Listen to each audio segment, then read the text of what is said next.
Hello, I'm Barry Daniel, and this is the podcast of the Middle Way Society. Our aim is to encourage a universal approach to living a more integrated, ethical life, avoiding dogma or any appeal to authority.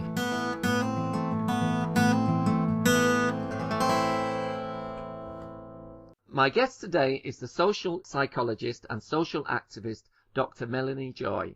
Melanie is perhaps most well known for coining the term carnism, which she popularized in her book Why We Love Dogs, Eat Pigs and Wear Cows.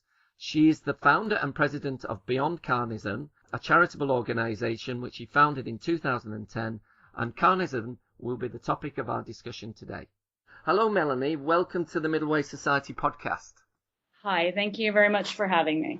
Okay, well, could we begin, Melanie, by you telling us something about your background and perhaps what prompted you to dedicate much of your life's work to this challenge?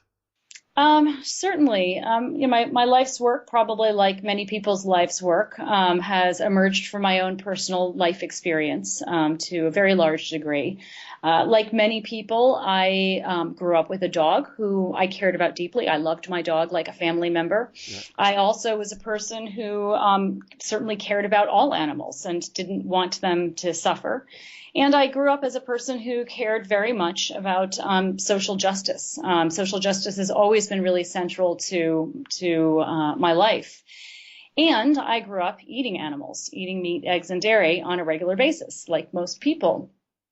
And for much of my life, I just never made the connection, between the meat on my plate, for example, and the living being it once was. I never thought about how strange it was that I could pet my dog with one hand while I ate a pork chop with the other, a pork chop that had once been an animal who was at least as sentient and certainly as intelligent, if not more so, than my dog. So I had an experience one day when I was 23 where I ate a contaminated hamburger. I got extremely ill. I wound up in the hospital and I swore off meat after that, not for any ethical reasons at the time, but more I just became disgusted by the idea of eating meat. And somehow when I stopped eating animals, I became more receptive to information about animal agriculture. And it was information that had always been out there. It had been always, right in front of me. But I think when I was still invested in continuing to eat animals, I was not willing to actually see that information and really take it in. And what I learned shocked and horrified me.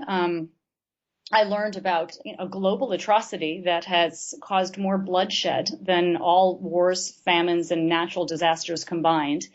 And I was aware that I had been an active participant in enabling this atrocity. It was so counter animal agriculture, what was happening to the animals and the environment and to human consumers was so antithetical to my own personal values. Yeah. And yet I had been actively contributing to this throughout my life.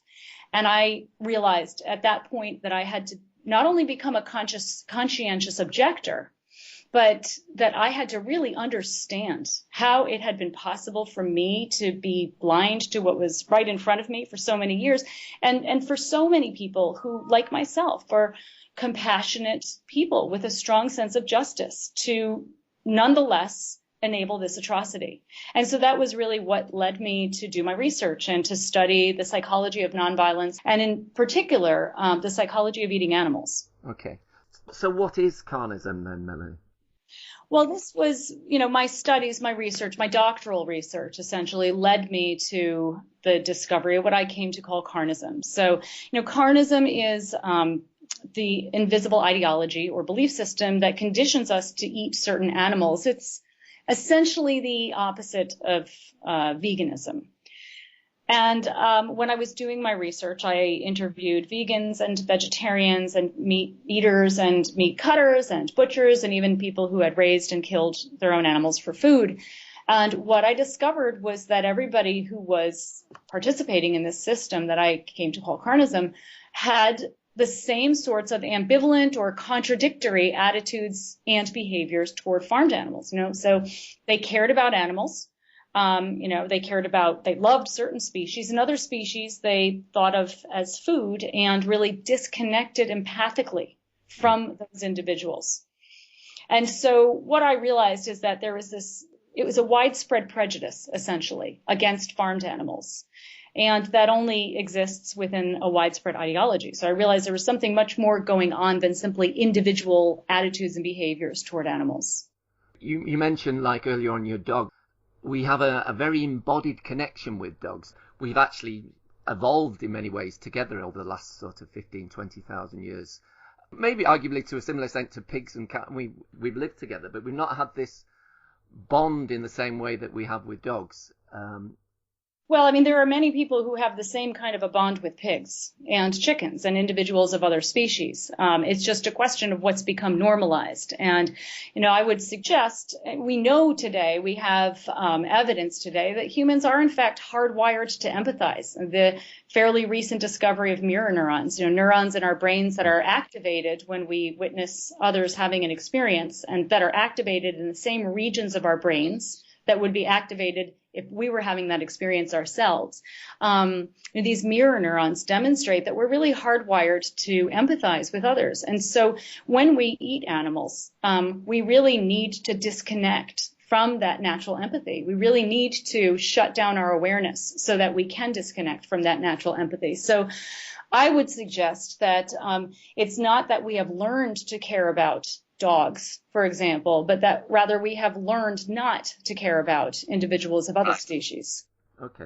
How is carnism compatible with speciesism? It's something that's promoted particularly by the philosopher Peter Singer, the pioneering campaigner for animal rights. Yeah, well, speciesism is essentially the ethos or the backdrop that enables carnism. Speciesism is discrimination against species. It's placing species in a hierarchy with humans, of course, at the top of that hierarchy. Carnism, you could say, is a sub-ideology of speciesism in a similar way that anti-Semitism, for example, is a sub-ideology of racism. Okay, right, now I've got that. Well, could we try and unpack some of the core themes in a bit more detail? For example, could we start with how carnism is defended? You talk about denial, for example. Sure. I mean, carnism it's very important to recognize a couple of features of carnism, as it were. Carnism is a dominant system. It's a dominant ideology, right? So that means it's institutionalized. It's essentially woven through the very structure of society to shape norms, laws, beliefs, behaviors, etc. And it is therefore internalized. When we're born into an institutionalized or a dominant system such as carnism, we absorb its logic as our own. We look at the world through the lens of carnism.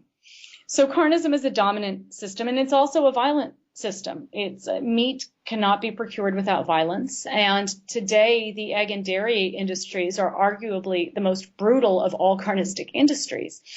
So carnism actually runs counter to core human values, values such as compassion and justice. Most people would not willingly support intensive and extensive violence toward other sentient beings.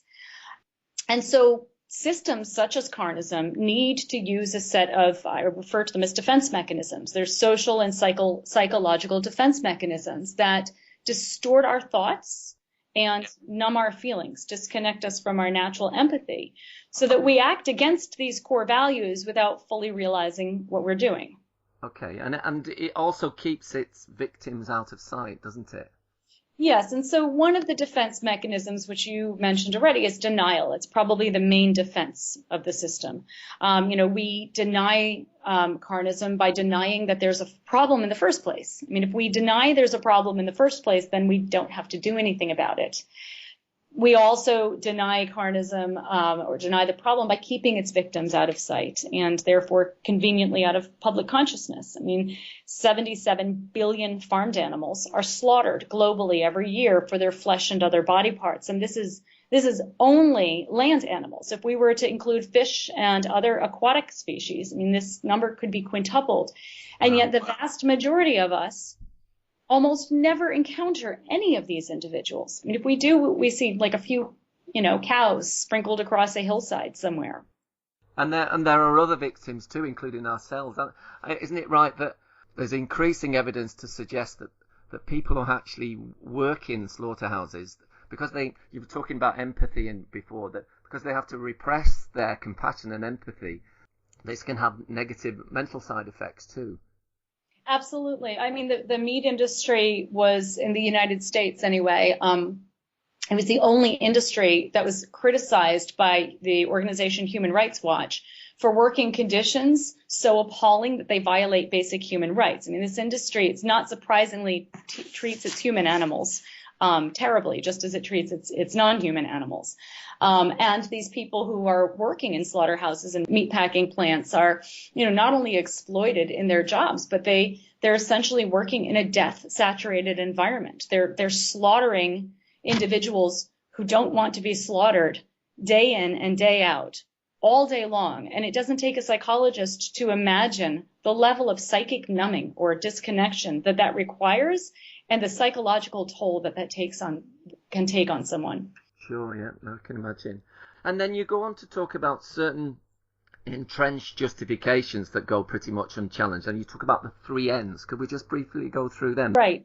So I talk about, so denial being the main defense of the system, and then justification being another set of defenses. And I talk about, justification is essentially presenting the myths of meat, eggs, and dairy as though they are the facts of meat, eggs, and dairy. I mean, when we learn in school, when we learn from, our culture about eating animals, eating meat, eggs, and dairy, we assume that what we're learning is a set of facts rather than a set of widely held opinions. Yeah.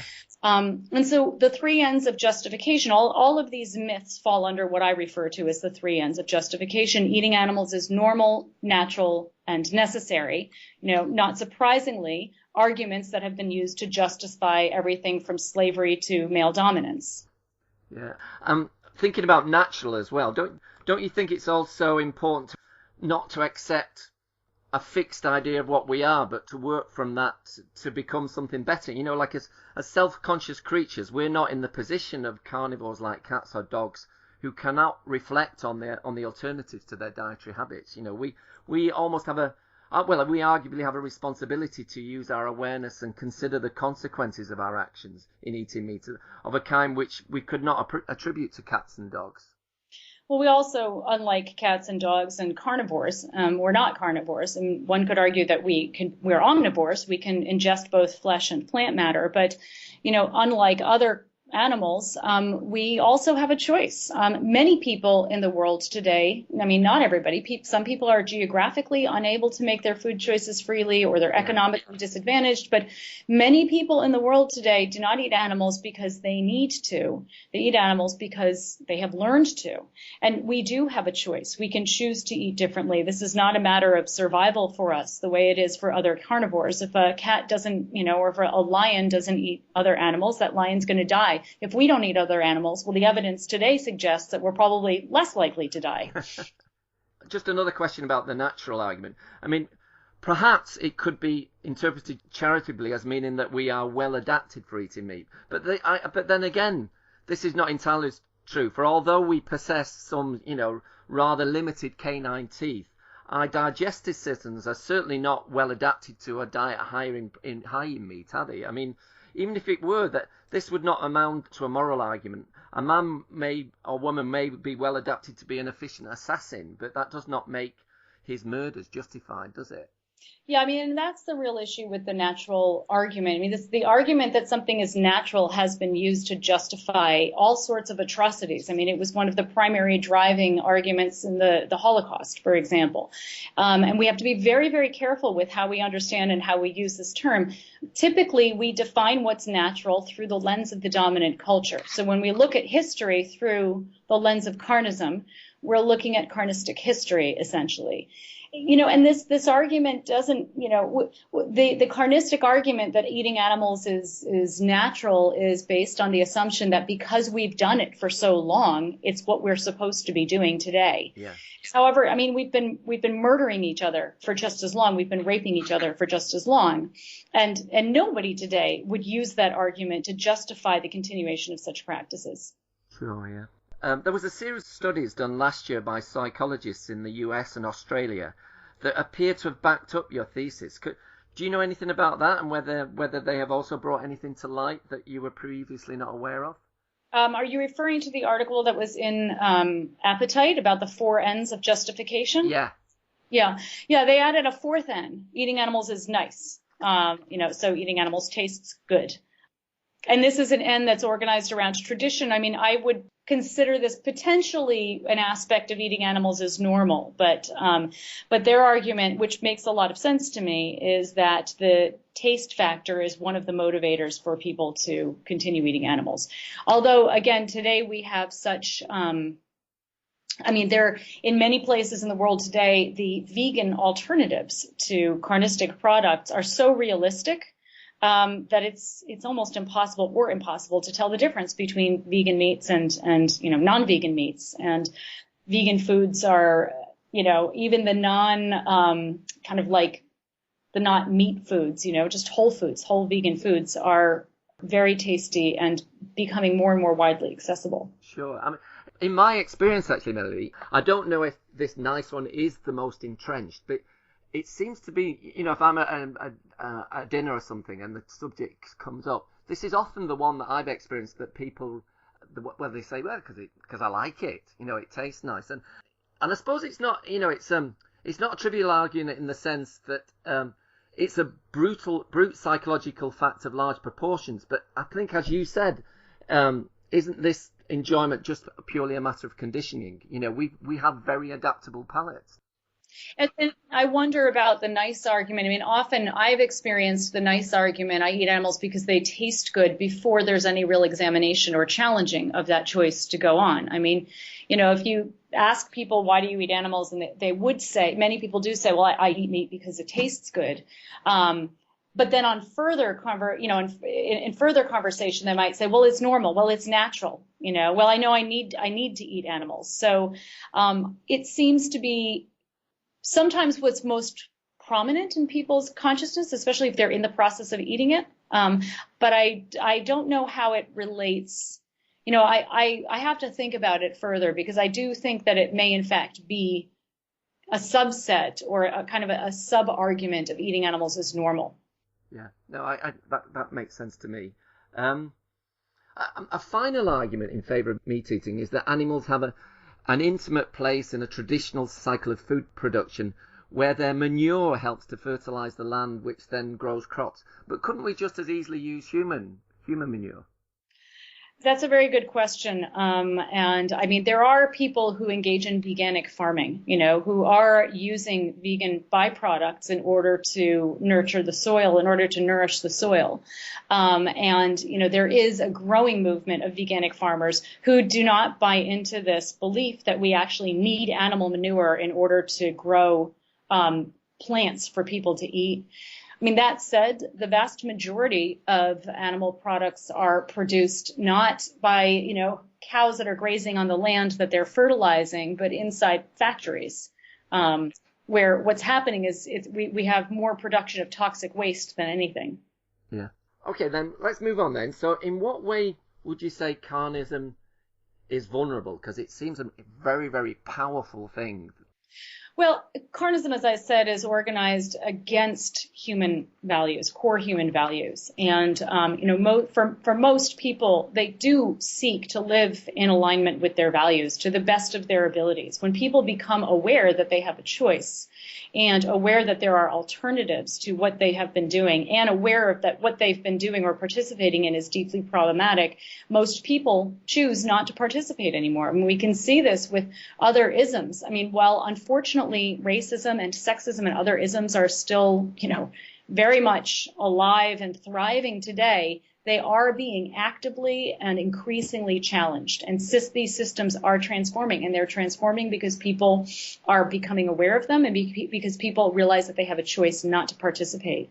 And so, carnism is only as powerful as its defenses are. The carnistic defenses lose much of their power when we shine the light of day on them. Yeah. Once people become aware of the ways that they have learned to distort their perceptions, for example, of farmed animals, they're much less likely to engage in such distortions. For example, one cognitive distortion I talk about in my book is abstraction or de-individualization, perceiving farmed animals as members of an abstract group about which we've made stereotypical assumptions. A pig is a pig and all pigs are the same, rather than recognizing that these are individuals who have their own personality, their own character, their own preferences, and a life that matters to them just like we all do.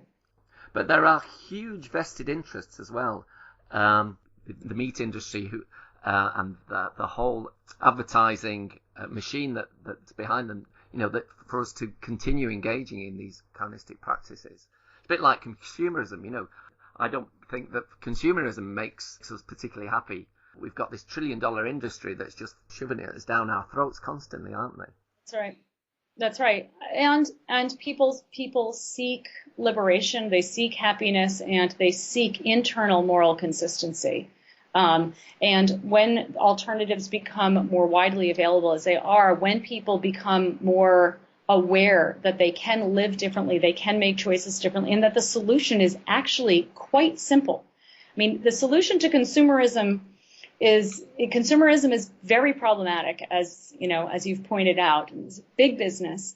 The solution is not that simple. I mean, it's every aspect of our life practically is entrenched in consumerism. One could argue that's true for carnism as well, but the alternative to carnism is actually much, much simpler to choose. I mean, simply becoming aware of carnism and making a commitment to reduce our participation in carnism. I think it's helpful to see carnism on a continuum, with radical carnism on one end and, veganism on the other, and all sorts of variations in between. And what's important, I think, in terms of social change and one's own consciousness as well, is not where we are on the continuum, but rather where we're heading on the continuum. And by making a commitment to move toward a more compassionate and more internally consistent way of eating and of living, we can make significant changes in society. If everybody did that, we would have a very different world. So simply becoming aware of carnism and committing to reducing and ultimately eliminating one's participation in carnism, and also raising this awareness, sharing it with others, can really make a difference. So would you say that taking an incremental approach, which a lot of people are starting to do now, saying they want to eat less meat, and also they're becoming more aware of the inhumane practices, that's a good thing?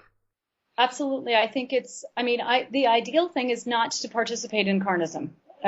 For those of us who can, where we have the ability to say no to carnism and really withhold our participation, obviously, ideally you want to really be a conscientious objector to this system. That said, for many people, change takes time. And allowing oneself the flexibility, allowing oneself to change in a way that's sustainable is very important. And to reduce participation, I mean, you could have one vegan meal a day and then move up to one vegan day a week and, one vegan week a month. I mean, however a person wants to construct this kind of a change for themselves. Okay, so this brings me to my next question. Is it possible to have an examined relationship with carnism?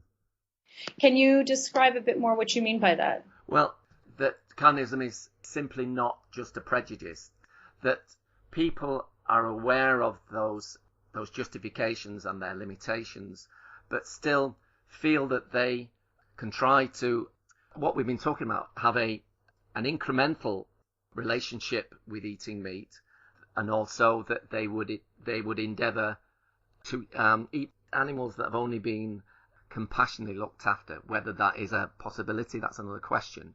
But at least if they're attempting to do that. Well, I think there are two different issues that you raise. I mean, one is I think it's very important to examine one's relationship with their eating and to examine one's carnism. Where that leads and how deeply one examines can be very different things. So I think recognizing that carnism is inherently a problematic ideology. Carnism is an ideology that conditions us that it's appropriate to eat individuals of other species. It's appropriate to kill individuals who would choose not to be killed if they could. Not because we need to in order to survive, but because we like the way they taste. That is deeply problematic in itself.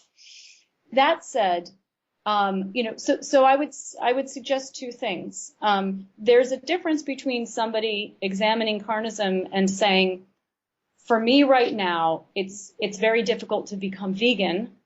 However, I don't want to be as a participant in carnism to the best of my ability, and really reducing their participation in it, meaning eating fewer animal products. That's different than changing their participation in it. Reducing your participation in carnism is eating fewer animal products. Changing your participation in carnism is eating different animal products.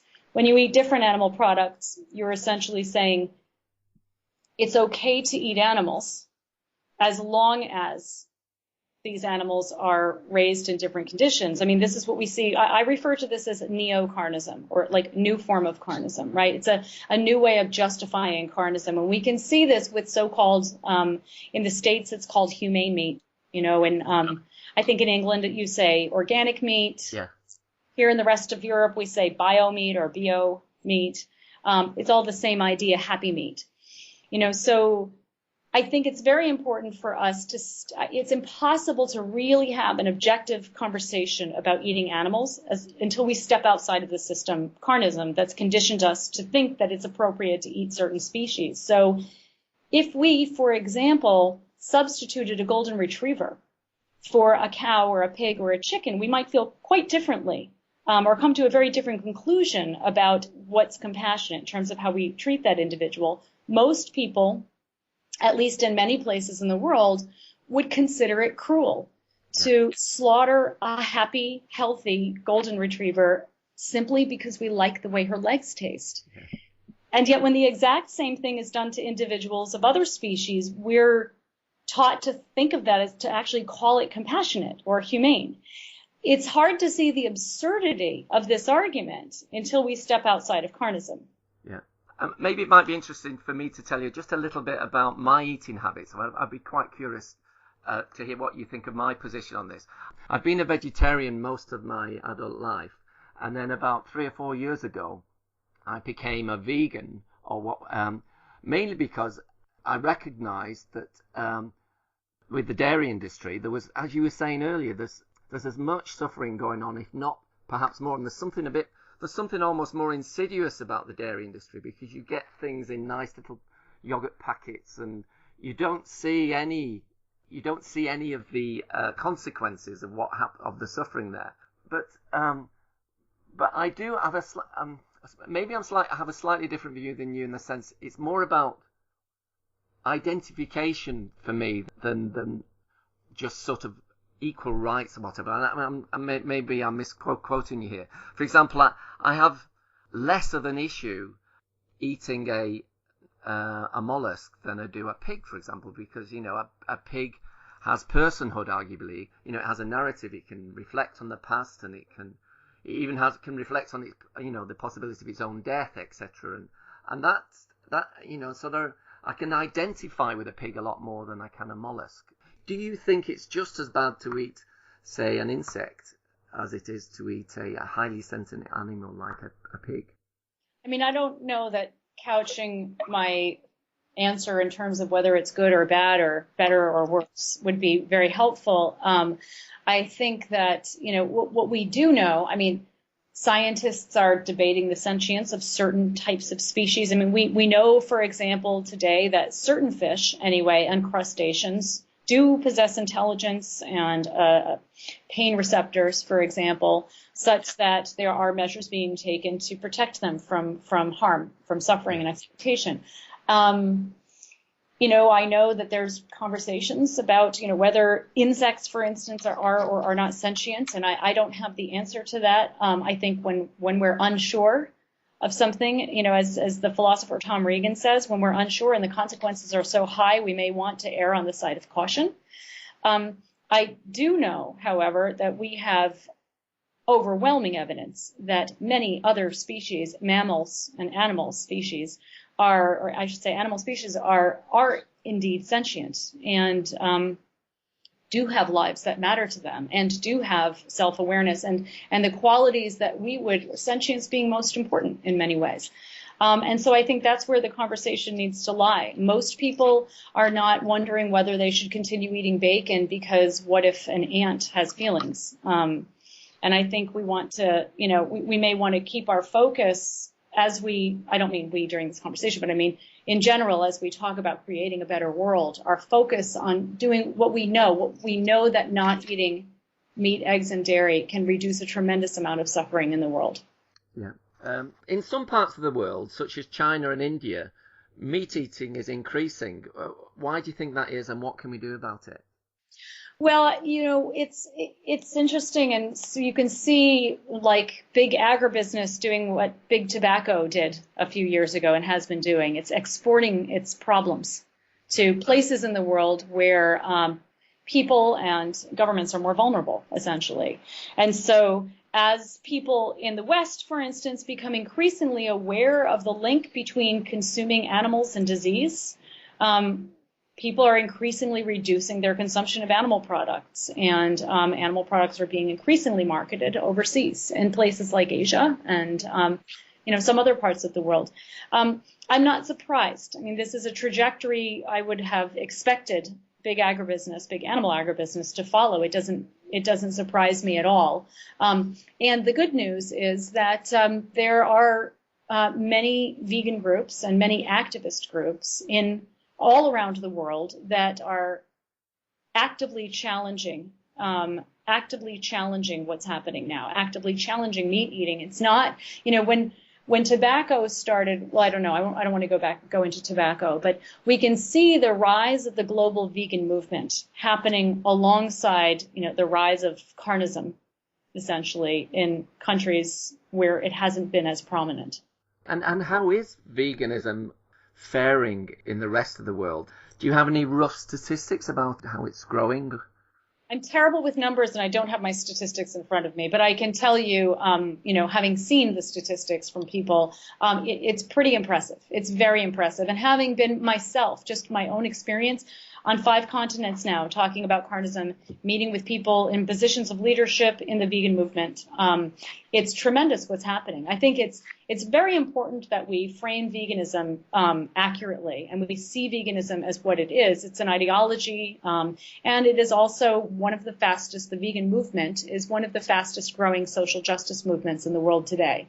And, eating animals really is an issue of social justice, and I can't stress this enough. It's not simply a matter of personal ethics. It's the inevitable end result of a deeply entrenched oppressive system. And that makes it an issue of social justice.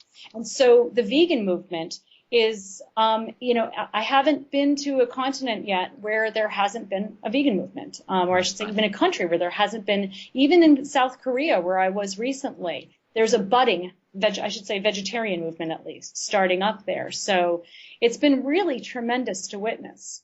Great. Okay. Just thinking about that personal issue, social justice divide, and I'm definitely on the side of social justice, but where you often come across that as a vegan is often at a dinner table or with friends, and people have very, very strong feelings about this issue. Do you have any advice how to deal with these situations? Because often it can be a real dampener on a social situation, but does it go beyond that? It absolutely does. I mean, one of the things that I have written about more recently is not simply the way that carnism uses defenses to validate itself ideologically, but how carnism also uses defenses to invalidate veganism, which is the system that challenges it. And the way I call these secondary defenses.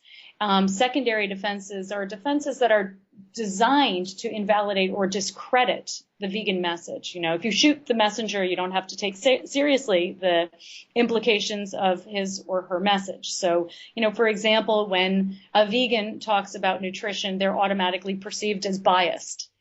And yet we don't recognize that carnistic bias is like woven right into the very institutions that accredit people as, nutritionists, for instance. So, this happens automatically. I'm not saying that people are intentionally stereotyping or marginalizing vegans, but it does happen, and it can be very challenging for vegans to feel like or to talk about the issue without feeling like they're silenced. And I recommend not talking about the issue when people are engaged in eating animals, because defenses are higher and it's just a more uncomfortable situation. All of my advocacy, as it were, comes from sharing my own story with people. You know, when people ask me why I'm vegan, I share my story. You know, I learned about what happens to the animals and the environment, and I didn't want to be a part of that. And that's, you know, changed my life for the better in tremendous ways. And, you know, so I inform through my own experience. And I find that most people are genuinely curious and most people do genuinely care. Yeah, and that just brings me to another question there. And for many people, even if they are convinced by your arguments, they don't necessarily experience that profound shift in consciousness that you had, and often find it just very difficult as a physical thing to do, to stop eating meat. Do you have any practical advice? Well, I mean, this shifts in consciousness are often invisible, you know, unobservable. They're not very easy to notice.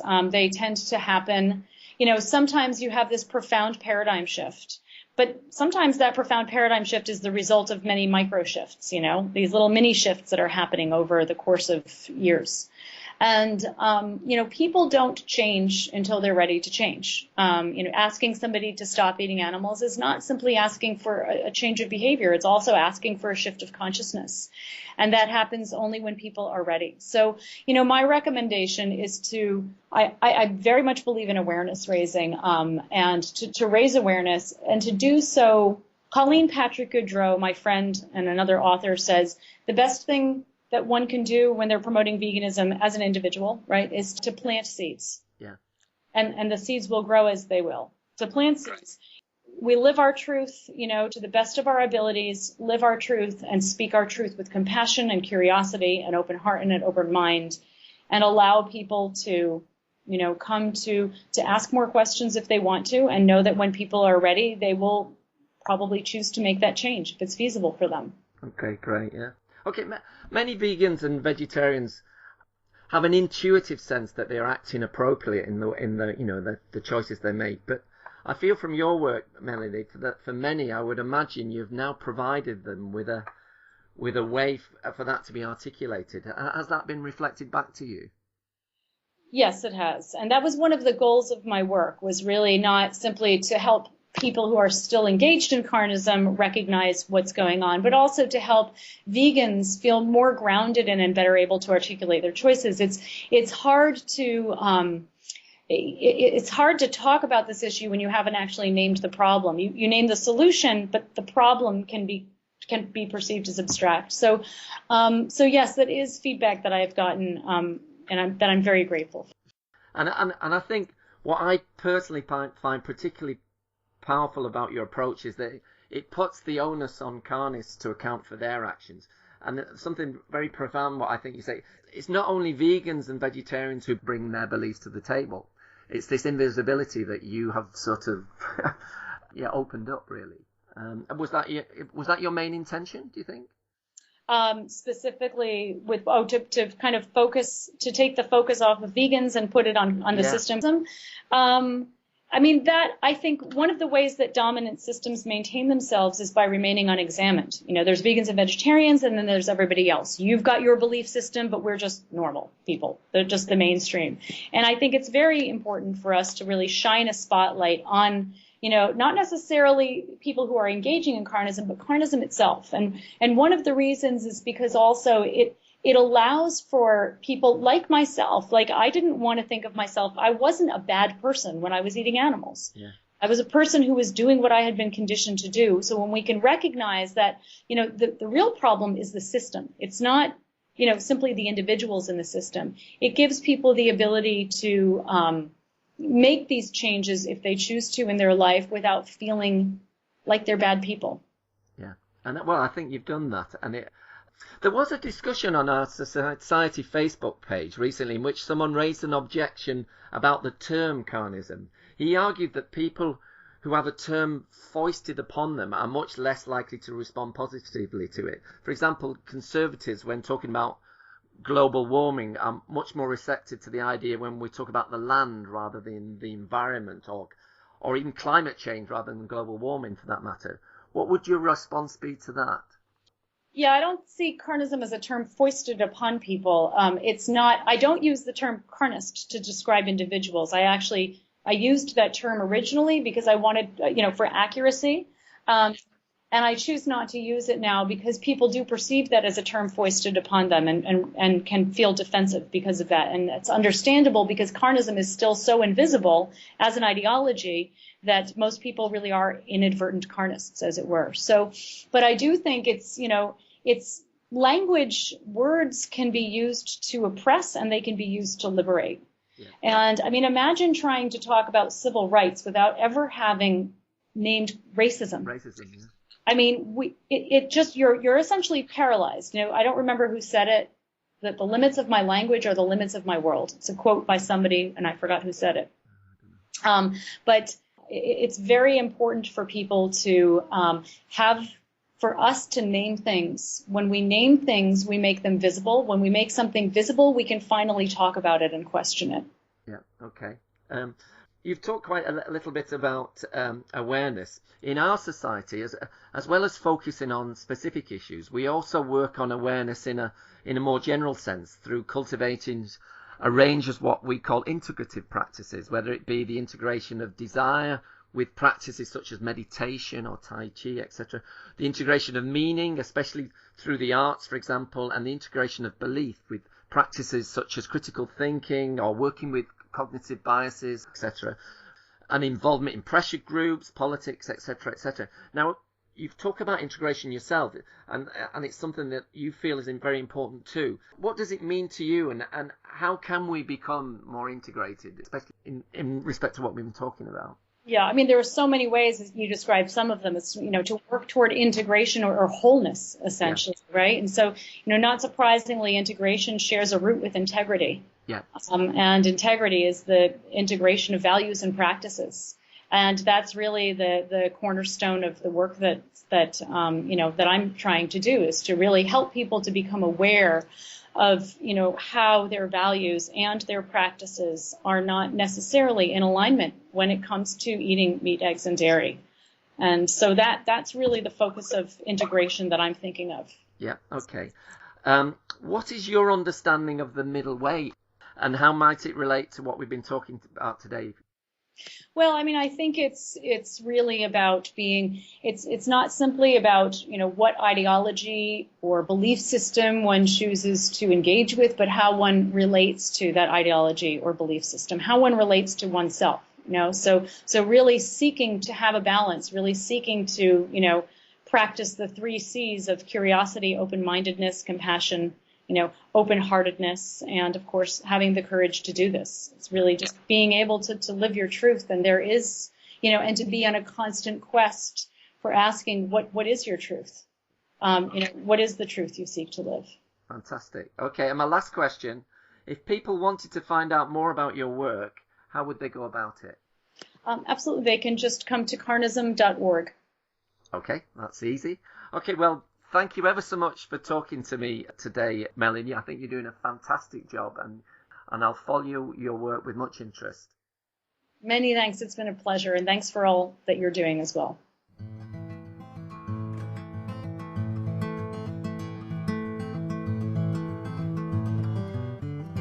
You can find out more about Middle Way philosophy at www.middlewaysociety.org.